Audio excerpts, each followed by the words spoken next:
Good day to you. Just about an hour ago, the Texas House of Representatives gavelled in and then gavelled out again, adjourning amid a contentious Texas-sized redistricting battle. Good afternoon, all. I'm Jay O'Brien, in for Kira Phillips, and that is our top story at this hour. The Texas House was briefly in session before, as we said, it gavelled out because Republicans were unsuccessful in getting the attendance they needed to vote on new congressional maps. It happened just a short bit ago, and again, it's because 50 Democratic state representatives are still absent from the Lone Star State in protest. Here is that moment on the Texas House floor not long ago.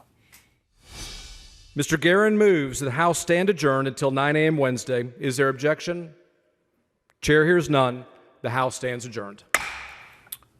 We are in and out again. It comes as Governor Greg Abbott and other Texas officials are vowing to arrest those lawmakers who fled the state. And Senator John Cornyn is now urging FBI Director Kash Patel to assist in those efforts. The FBI has declined to comment on that. Let's get to our own Maria Villarreal, who is there in the state capitol in Austin. She has been covering this for the last 2 days now. And Maria, what is the latest there from your perch in the Capitol? So as of right now, Jay, things have calmed down finally. That's because obviously the House is not in session. But in just a little bit, there will actually be a hearing for that flood committee, where it's a joint committee between the Senate and the House. And there is an expectation that a lot of the Democrats that were on that committee that we just saw having a hearing just last week in Kerrville, that they will not be present. So we're going to go down there in a little bit, just check things out and see what the latest is. But as of right now, there will be no activity on the House floor until Friday. That being said, everybody that was here today is being asked to make sure they check in with the Sergeant in Arms and also with the Speaker of the House's office to make sure they let them know, hey, listen, we've got to go back to our districts. We got to check in with our constituents and our families, make sure all is okay. But they have to be back here on Friday at 1 p.m. And you've been on the ground there in Austin, as we said, for days now. What do voters in Texas writ large think about this? Because, as you say, it's not just redistricting, which doesn't impact Texas, but could impact the entire country because it changes the balance of power potentially in the United States House. But there are other issues at play here, too, like that flood assistance.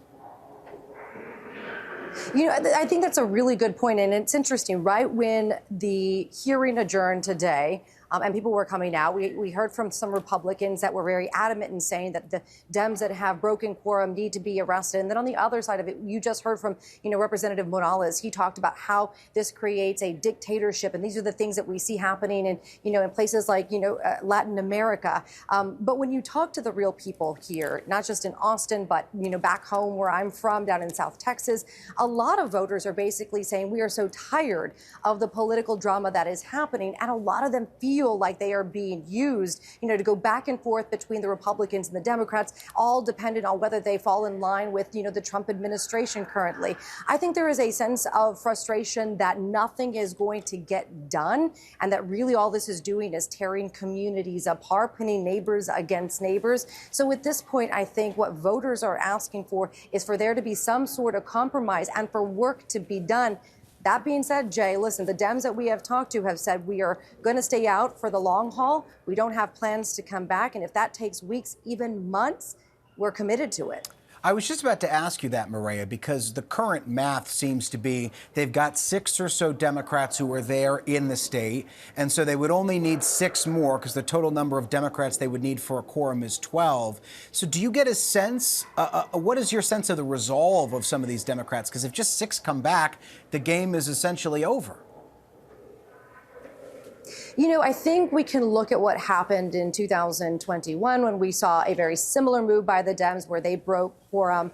Obviously, the stakes weren't as high as what we are seeing now. Basically, when you talk to a lot of the Dems that are not in the state right now, they talk about the fact that this has implications that could last years, if not decades down the road, have that kind of an impact. So for them, this is a moment where they're going to, put their foot down and say we're not coming back, and they're willing to also take the penalties, the fines that come along with this. I think that they are looking at not just what's going to happen in this session, but particularly what could happen further down the road, and not just with legislation, but really who is in power here in Texas, but also across the country as well. They realize that the country is watching this as a possibility for what could happen in other states. And so I think they're very cognizant of making sure that they set the example and the pace of where things might go over the next few months. Maria Villarreal for us there in the Texas State Capitol in Austin. Thank you, as always.